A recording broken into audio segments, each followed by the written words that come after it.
Hi friend, welcome to the session. In this session, we are going to discuss about the another topic of Indian geography test explanation. That is soils in India. భారతదేశం నేలలు లేదా మృత్తికలు. Indian జాగ్రఫీలో భాగంగా మరొక టాపిక్కి సంబంధించి test explanation ఈరోజు మనం చూద్దాం. దాంట్లో భాగంగా భారతదేశం నేలలు లేదా మృత్తికలు సాయిల్స్ ఇన్ ఇండియా అనే టాపిక్ యొక్క టెస్ట్ ఎక్స్ప్లెనేషన్ చూద్దాం. First question, identify the correct statements among the following. క్రింది వాటిలో సరైన వాక్యాలను గుర్తించుము అంటున్నాడు. A, laterite soils are formed in the conditions of high rainfall and high temperature. Yes, it is right. Generally, laterite soils are developed wherever high rainfall and high temperatures are there. At the same time, high altitudes also. These are the three important conditions for the development of laterite soils. So, laterite soils are formed in the conditions of high rainfall and high temperatures. Yes. జేగురు నేలలు అంటే laterite నేలలు తెలుగులో జేగురు నేలలు అంటారు. ఈ జేగురు నేలలు అధిక వర్షపాతం, అధిక ఉష్ణోగ్రత ఉండేటువంటి పరిస్థితుల్లో ఏర్పడతాయి. ఇంకా ఖచ్చితంగా తీసుకుంటే హై ఆల్టిట్యూడ్నల్ లేదా పర్వత ప్రాంతాలంటే ఇంకా యాప్ట్గా ఉంటుంది. అయినప్పటికీ ఈ స్టేట్మెంట్ కరెక్టే. Next, clay from laterite soils is used to make bricks for house construction. Yes, it is right. ఇది జేగురు నేలలు మనకి తడిసినప్పుడు చాలా ముద్దగా బంకగా తయారవుతాయి.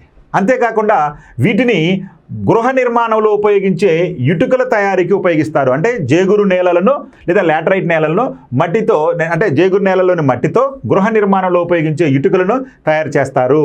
ఇది కూడా కరెక్టే. Next, C, iron oxides and aluminium oxides are largely concentrated in laterite soils. Yes, it is right. Iron oxides, aluminium oxides అంటే లాటరైట్ నేలలో ఇనుము ఆక్సైడ్లు, అల్యూమినియం ఆక్సైడ్లు ప్రధానంగా కేంద్రీకృతమై ఉంటాయి అన్నాడు. ఇది కూడా రైటే. సో కాబట్టి ఇక్కడ ఇచ్చినటువంటి స్టేట్మెంట్లో ఏ, బి, సి మూడు కూడా కరెక్ట్ అని కాబట్టి the fourth one is the right ఆప్షన్గా మనం గుర్తుపెట్టుకోవాలి. Okay, next question, consider the following statements. ఈ క్రింది ప్రకటనలను పరిగణించండి అంటాడు. చూడండి అంటాడు. First one, podzol soils are formed in the temperate regions of coniferous forests. Yes, it is right.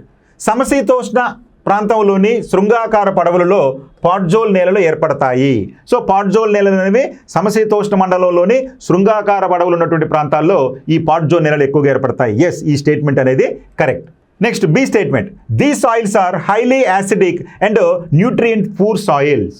So laterite soils అనేవి యాసిడిక్ ఆమ్లత్వం ఎక్కువగా ఉంటాయి, పోషకాలు తక్కువగా ఉన్నటువంటి నేలలు అంటాడు. ఎస్, ఇది కరెక్టే. సో కాబట్టి ఇక్కడ ఇచ్చినటువంటి స్టేట్మెంట్స్లో అంటే పాడ్జోల్ నేలలు సమశీతోష్ణ మండలంలోని శృంగాకార పడవల ప్రాంతాలలో పాడ్జోల్ నేలలు ఏర్పడతాయని, ఈ పాడ్జోల్ నేలలు అధిక ఆమ్లత్వం కలిగి తక్కువ పోషక విలువలు ఉన్నాయి అంటున్నాడు. సో ఇది కూడా కరెక్టే. కాబట్టి both A and B are the correct ఆన్సర్స్గా మనం గుర్తుపెట్టుకోవాలి. Okay, next question, what is the science of studying soils called? మృత్తికల అధ్యయన శాస్త్రాన్ని ఏమంటారు? మృత్తికల అధ్యయన శాస్త్రాన్ని studying of soils, pedogenesis, pedology, geology, geomorphology. వీటిలో మృత్తికల అధ్యయన శాస్త్రాన్ని అంటే పెడాలజీని స్టడీ ఆఫ్ సాయిల్స్ అంటారు. మరి పెడోజెనిసిస్ అంటే మృత్తికలు ఏర్పడేటువంటి విధానాన్ని పెడోజెనిసిస్ అంటారు. పెడాలజీ అంటే మృత్తికల గురించి అధ్యయనం చేసే శాస్త్రాన్ని అంటారు. జియాలజీ అంటే సైంటిఫిక్ స్టడీ ఆఫ్ ఎర్త్ అంటే లేదా రాక్స్ అని చెప్పని అంటారు.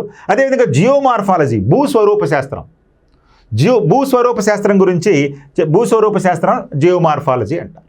సో ఇవి మార్ఫాలజీ అంటే స్టడీ, జియో అంటే ఎర్త్ అంటే భూమిని గురించి అధ్యయనం చేయడం, జియోమార్ఫాలజీ. సో కాబట్టి ఇక్కడ స్టడీ ఆఫ్ సాయిల్స్ అంటే పెడాలజీ.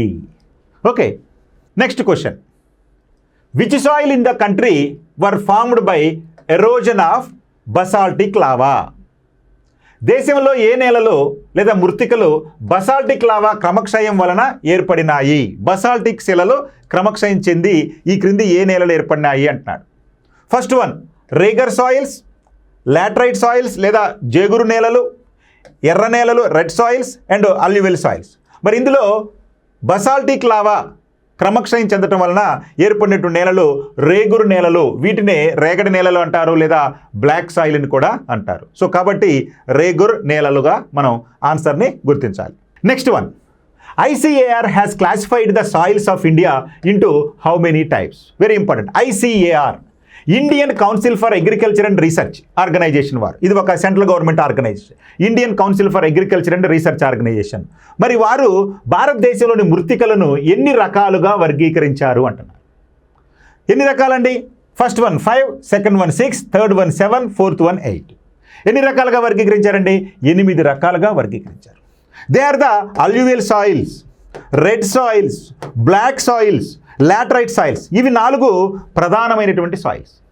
ఒండ్రు నేలలు, ఎర్ర నేలలు, నల్లరేగడి నేలలు, లాటరైట్ నేలలు లేదా జేగురు నేలలు. ఇవి 4 ప్రధానమైనవి. అదే ఇసుక నేలలు, అదేవిధంగా చిత్తడి నేలలు, పర్వత నేలలు, అదేవిధంగా ఎడారి నేలలు. సో ఇట్లా మనకి 4 ప్రధానమైన నేలలు, 4 అప్రధానమైన నేలలు. అంటే పర్వత ప్రాంత నేలలు, చిత్తడి నేలలు, ఎడారి నేలలు, అదేవిధంగా లవణ నేలలు. ఇట్లా 4 అప్రధానమైనవిగా ఉన్నారు. సో 4 ప్రధానమైనవి, 4 అప్రధానమైనవి. దేని బేస్ చేసుకొని? వ్యవసాయానికి పనికొస్తాయా లేవా అనేటువంటి అంశాన్ని బేస్ చేసుకొని. ఎవరు వర్గీకరించారు?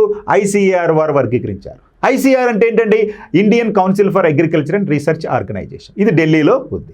వీరే ఆథెంటిక్గా భారతదేశంలో ఉన్నటువంటి నేలలను వాటి రకాలను బట్టి 8 రకాలుగా వర్గీకరించారు. ఓకే.